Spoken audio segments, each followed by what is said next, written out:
जब एक हिंदू शख्स मुसलमान बनकर मक्का मदीना पहुंचा तो फिर देखिए क्या हुआ।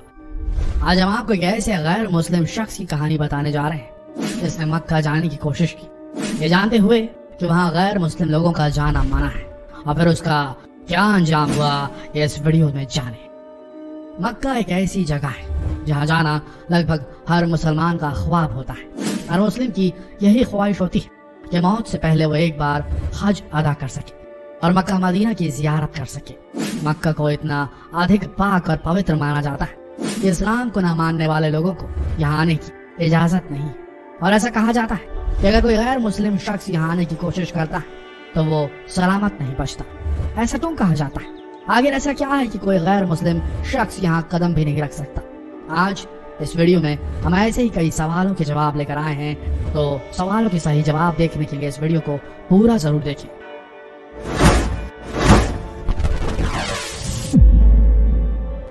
मक्का मदीना को मुसलमानों के लिए बहुत ही पाक और मुकद्दस जगह माना जाता है, क्योंकि इस्लाम की शुरुआत इसी जगह से हुई थी। यहाँ लाखों मुस्लिम लोग हर साल मक्का की जियारत करने और हज की अदायगी करने आते हैं।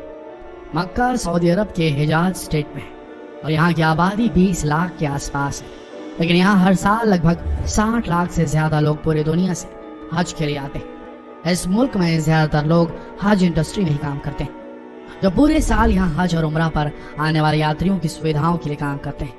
मक्का में इस्लाम में सबसे पाक और पवित्र माने जाने वाली इमारत काबा है। एक ग्रेफाइट पत्थर से बनी 40 फीट लंबी और 33 फीट चौड़ी इमारत है, और इसमें कोई खिड़की नहीं है, बस एक दरवाजा है।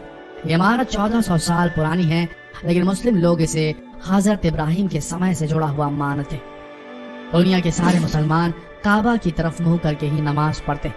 जो सबसे खास बात है वो ये कि मक्का मदीना में गैर मुस्लिम शख्स को आने की इजाजत नहीं, और इस वजह से लोग अजीब अजीब बातें करते हैं कि शायद यहाँ कोई ऐसा काम होता है जो मुस्लिम लोग दुनिया से छुपा कर करते हैं। दोस्तों, आप मक्का मदीना को लाइव देख सकते हैं कि वहाँ सिर्फ सच्चे दिल से खुदा की इबादत की जाती है, लेकिन कई बार कई लोग अपने गलत इरादों को अंजाम देने के लिए झूठ बोलकर या गलत तरीकों से मक्का में जाने की कोशिश करते हैं।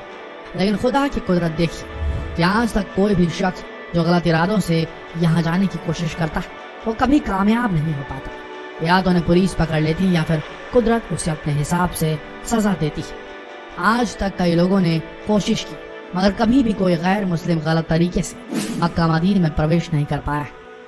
ये नियम इंसान ने नहीं, खुदा ने बनाया है, इसलिए लाख कोशिश के बाद भी कोई आज तक कामयाब नहीं हो पाया। इस्लाम की ऐसी ही बात है उसे सबसे खास और दुनिया का सबसे माना जाने वाला धर्म बनाती है। इस्लाम को दुनिया में सबसे सच्चा और प्यारा मजहब कहा जाता है कई लोगों द्वारा।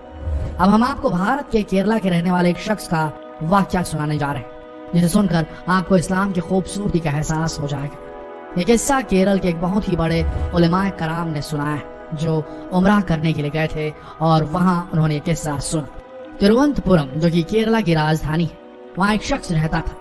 उसका नाम रमेश था। रमेश सऊदी अरब के रियाद शहर में काम करता था। वहाँ वो अपने मुस्लिम दोस्त सिद्दीक के साथ रहता था। रियाद में रहने के दौरान ही रमेश इस्लाम से काफी प्रभावित हो गया था। मुस्लिम लोग और उनका कल्चर बहुत पसंद आ गया था। वो अपने मन से इस्लाम को कबूल कर चुका था, यहाँ तक कि जब वो अपने घर केरल वापस आया तो उसके दिल से इस्लाम के लिए मोहब्बत कम नहीं हुई, और आखिर उसने इस्लाम कबूल करने का मन बना लिया। आखिरकार उसने सबके सामने कबूल किया कि इस्लाम ही दुनिया का सबसे बेहतरीन मजहब है, और वो अपनी मर्जी से इस्लाम कबूल कर रहा है। इसके बाद उसने इस्लाम कबूल कर लिया। जब उसने इस्लाम कबूल किया तो उसने अपना नाम मुजम्मिल कर लिया। मुजम्मिल जो पहले रमेश था और हिंदू था।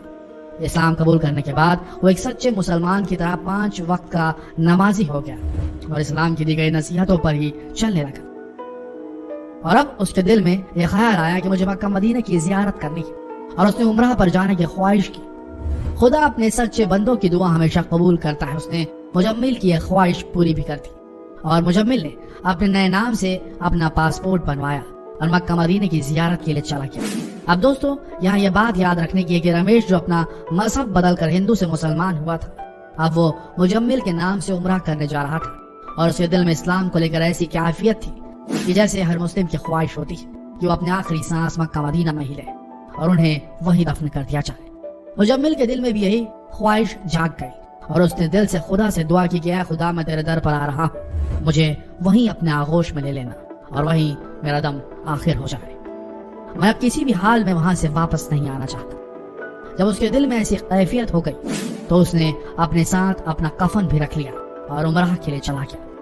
وہ پہلے مکہ گیا اور وہاں عمرہ کے سارے ارکان ادا کیے، اس کے بعد وہ مدینہ آیا، یہاں وہ 2 دن تک رکا اور یہاں بھی وہ خدا سے ہی یہی دعا مانگتا رہا کہ اے خدا مجھے اپنی امان میں لے لے، میں یہاں سے واپس جانا نہیں چاہتا۔ خدا نے اس کی دعا بھی قبول کر لی اور صبح جب وہ فجر کی نماز ادا کر رہا تھا اور سجدے میں گیا تو پھر نہیں اٹھا اور وہیں اس کا دم آخر ہو گیا اور اس کو پھر وہیں دفنایا گیا۔ اس طرح اس کی یہ خواہش بھی پوری ہو گئی۔ خدا اس ہر شخص کی خواہش پوری کرتا ہے جو اسے سچے دل سے دعا مانگتا ہے اور اپنے ایمان کا پکا ہوتا ہے، لیکن آج کل لوگوں کو ایمان، اسلام اور خدا کو لے کر اتنا مکمل نہیں رہ گیا۔ ہم اپنی دنیاوی ضرورتوں میں اتنے الجھ گئے ہیں کہ آخرت کو پوری طرح بھول چکے ہیں۔ آپ خود ہی سوچیے، یہ غیر مسلم جو جنم سے ایمان کے ساتھ پیدا نہیں ہوا تھا، لیکن اسلام کی خوبصورتی نے اسے ایسا مکمل مسلم بنا دیا کہ وہ خدا کا سچا چاہنے والا بن گیا اور خدا نے اس کی ساری خواہشیں پوری کر دی۔ ہم تو ایمان کے ساتھ پیدا ہوئے ہیں لیکن پھر بھی ایمان کے پکے نہیں ہیں، ایسا مسلموں میں کہا جاتا ہے۔ دوستوں، خدا نے ایک سچے مسلمان کی کیا پہچان بتائی ہے؟ یہی نا کہ وہ اپنے ایمان کا پکا اور خدا کو ہی اپنے پاک پروردگار مانے اور اس سے ہی اپنی ساری خواہشیں مانگے۔ لیکن آج اسلام اور اس کو ماننے والے کچھ لوگوں میں ایسی چیزیں پیدا ہو گئی جس کی وجہ سے پورے اسلام کو، پورے مسلمانوں کو غلط نظروں سے، غلط درشٹی سے دیکھا جانے لگا، اور اس گمراہی کو دور کرنا کسی اور کے ہاتھ میں نہیں، مسلمانوں کے ہاتھ میں۔ اصلی اسلام کو ماننے والا کبھی بھی ہنسا کا پکشکار نہیں ہو سکتا، ایسا کہا جاتا ہے، لیکن ایسا دیکھا جا رہا ہے کہ بہت سے آتنکوادی گتیودھیوں میں، بہت سے ہنسک گتیودھیوں میں، اگرواد کی گتیودھیوں میں اسلام کے ماننے والے ہی انوالوڈ ہیں۔ اس کے پیچھے جو سچ ہے وہ بہت ہی دردناک ہے دوستو۔ جس طریقے سے گمراہ کیا جا رہا ہے ہمارے دیش میں بھی رہنے والے کچھ لوگوں کو، وہ بے حد غلط ہے اور اس کا ایک ہی ذمہ دار ہے خود اسلام کو ماننے والے انویائیوں کو یہ سمجھنا ہوگا کہ اب بات ان پر آ چکی ہے۔ اب انہیں اپنے دامن کو پاک صاف کرنا پڑے گا اور سیکھنا پڑے گا کہ جتنا ہو سکے ہنسا سے دور رہیں۔ ہنسا کو ماننے والوں کو اپنے بیچ سے نکالنا ہوگا۔ اگر ایسا نہیں ہوا تو بہت سے دیشوں کی انٹیگریٹی ٹوٹ جائے گی، کیونکہ مان لیجیے اسلام دنیا کا سب سے بڑا دھرم ہے اور ہر دیش میں مسلم زندہ ہیں، رہتے ہیں، وہاں کی عام جنتا کا حصہ ہے۔ اگر ہر مسلم کو دوسرے دھرم والے غلط نظروں سے دیکھنے لگے تو اس میں نقصان اسلام کا ہی ہوگا، مسلمانوں کا ہی ہوگا۔ تو ابھی سب سے بڑی ضرورت یہ ہے کہ ہنسا سے دوری بڑھتی جائے، یہی سب سے بڑی چیز ہے۔ جتنا ہو سکے اس سندیش کو اپنے ہر مسلم بھائی تک پہنچائیں، شیئر کریں اس ویڈیو کو فیس بک پر، واٹس ایپ پر، یوٹیوب پر، اور پرارتھنا کریں کہ فلسطین اور اسرائیل کے بیچ جو جنگ ہو رہی ہے وہ جتنی جلدی ہو سکے ختم ہو جائے، بچے اور مرنے سے بچ جائیں۔ جتنا ہو سکے اس ویڈیو کو شیئر کریں فیس بک پر، واٹس ایپ پر، یوٹیوب پر۔ اتنے انٹرسٹنگ باتیں پتا چل گئی ہیں تو 1 سیکنڈ نکال کے سبسکرائب کر لو یار۔ سبسکرائب کرنے سے آپ کو اس سے اچھا کنٹینٹ ملے گا، اور اگر آپ کو ویڈیو اچھی لگے تو ویڈیو کو لائک کرنا مت بھولنا۔